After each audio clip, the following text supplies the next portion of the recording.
পক্ষ থেকে আবারও আপনাদেরকে স্বাগতম। তো আমি আজকে যে বিষয় নিয়ে আলোচনা করব সেটা হচ্ছে ডায়াগোনাল ম্যাট্রিক্সের যোগফল নির্ণয় করে আপনাদেরকে দেখাবো। তো আমার এই আগের লেকচারে যেটা নিয়ে কথা বলেছিলাম সেটা হচ্ছে ট্রান্সপোজ ম্যাট্রিক্সের যোগফল নির্ণয় করে দেখাইছিলাম। তো যদি আপনারা না দেখে থাকেন তাহলে আমার আগের লেকচারটি দেখে আসুন। তো ফার্স্টে আমাদের এখানে একটা কোড করা আছে, এটা হচ্ছে আগের একটা কোড। তো এখানে একটা কোডে আমরা কি করছি যে একটা ম্যাট্রিক্সকে ইনপুট নিছি এবং সেটাকে কি করে দেখাইছি, আমরা প্রিন্ট করে দেখাইছি, ঠিক আছে। তো এখানে আমরা এখন যেটা করব সেটা হচ্ছে ডায়াগোনাল একটা ম্যাট্রিক্সের সাথে আমরা যোগফল নির্ণয় করে দেখাবো, ঠিক আছে। তো ডায়াগোনাল ম্যাট্রিক্স মূলত যেটা সেটা আমরা আগে আপনাদেরকে দেখাই। সেটা হচ্ছে আমাদের কি করতে হবে, ডায়াগোনাল ম্যাট্রিক্সে আমাদের রো এবং কলামের যে মানটা, যে ইন্ডেক্সটা যদি সমান হয় তাহলে আমাদের সেটা কি হবে, ডায়াগোনাল ম্যাট্রিক্স। যেমন দেখুন 0 number row 0 number column, 1 number rho 1 number column এবং 2 নাম্বার রো 2 নাম্বার কলাম। তো এই যে 1 5 9 এই দুইটা ইন্ডেক্স মানটা কি সমান, তো আমাদের এইটা কি বলতে পারি আমরা, ডায়াগোনাল ম্যাট্রিক্স। তো আমরা যদি ডায়াগোনাল এলিমেন্টের যোগফল নির্ণয় করি তাহলে আমাদের যোগফল আসবে কত, 159 ইজ ইকুয়াল টু 15। তো আমরা এখন যেটা করব সেটা হচ্ছে আমরা কোডে চলে যাব এবং একটা ফর লুপ চালাবো। ফর লুপের মাধ্যমে আমরা কি করব, ডায়াগোনাল ম্যাট্রিক্সে কাজ করব, ঠিক আছে। তো ফার্স্ট অফ অল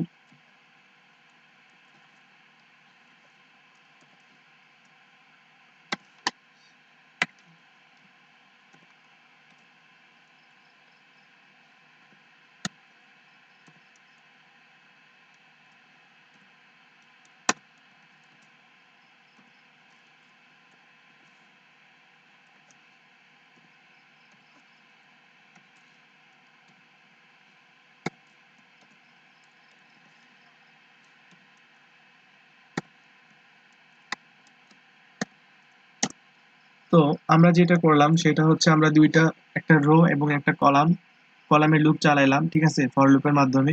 এবং এর মধ্যে আমরা কি করব, আমরা হচ্ছে আই আর জে মানে রো আর কলামের মান কি করে দিব, সমান করে দিব। কারণ আমরা ডায়াগোনাল ম্যাট্রিক্সে এখানে কি দেখে আসছি, রোর ইনডেক্স এবং কলামের ইনডেক্স কি হবে, সমান হবে। সেহেতু আমরা এখানে একটা ইফ চালাবো, ইফ ইউজ করব। ইফ যদি আই ইজ ইকুয়াল টু, দুঃখিত, আই ইজ ইকুয়াল টু যদি জে হয় তাহলে আমাদের কি হবে, সাম হবে, ঠিক আছে। যেহেতু আমরা যোগফল নির্ণয় করতেছি সেহেতু আমরা কি করে দিব, এখন সাম করে দিব, ঠিক আছে। S U M is equal to, আমরা সামের মধ্যে রাখবো, ঠিক আছে। আমরা সামের মধ্যে কোনটাকে রাখবো, ম্যাট্রিক্সকে রাখবো।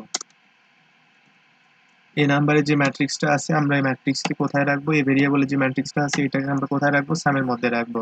তো আমাদের কাজ শেষ, ঠিক আছে। তো আমরা এখানে কি করলাম, আমরা আই যে রো এবং কলামকে সমান করে দিলাম, ঠিক আছে। কারণ আমরা এখানে দেখছি ডায়াগোনাল ম্যাট্রিক্সে দেখছি রো এবং কলামের মানটা কি সমান। আর এখানের কাজ, এই ফর লুপের কাজ আমি আপনাদের আগে দেখাইছিলাম। যদি আপনারা না দেখে থাকেন আমার আগের লেকচারগুলো দেখে আসুন, তাহলে ইনশাল্লাহ বুঝতে পারবেন। তো এখন জাস্ট আমরা কি করব, একটা প্রিন্ট করে দিব, ঠিক আছে। তো printf some of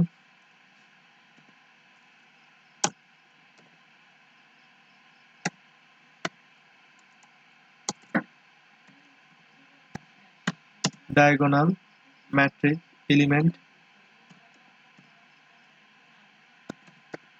elements is equal to, আমরা কি করে দিব এখন, জাস্ট %d দিয়ে ভ্যালুটাকে জাস্ট একটা %d দিয়ে দিব, ঠিক আছে। পার্সেন্ট দিয়ে দিব কেন, যেহেতু আমরা ইন্টিজারকে প্রিন্ট দিতেছি এই জন্য আমরা % দিয়ে দিলাম।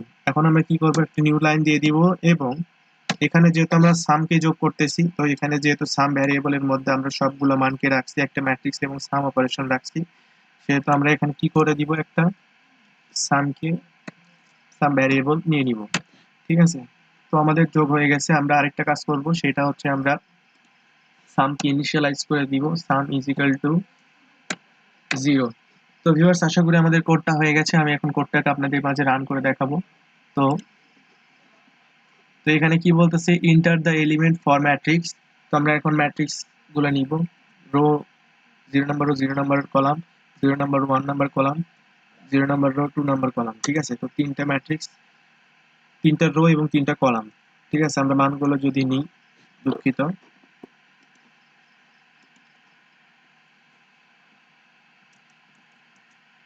মানগুলো যদি আমরা এইভাবে নিই, রো এবং কলাম, 0 নম্বর রো, 0 নম্বর কলাম, 0 নম্বর রো, 1 নম্বর কলাম, 0 নম্বর রো, এভাবে যদি আমরা মানগুলো নিই তাহলে আমরা এখানে কি দেখতেছি, 1 2 3 এবং 4 5 6 2 1 3, ঠিক আছে। তো 2 1 3 মানগুলো এইভাবে হয়েছে এবং সাম অফ ডায়াগোনাল এলিমেন্টস হচ্ছে 24। তো ভিউয়ার্স, আশা করি আমার কোডটা সম্পূর্ণ হয়েছে। যারা আমার চ্যানেলকে এখনো সাবস্ক্রাইব করেন নাই, প্লিজ আমার চ্যানেলকে সাবস্ক্রাইব করুন। ধন্যবাদ। আসসালামু আলাইকুম।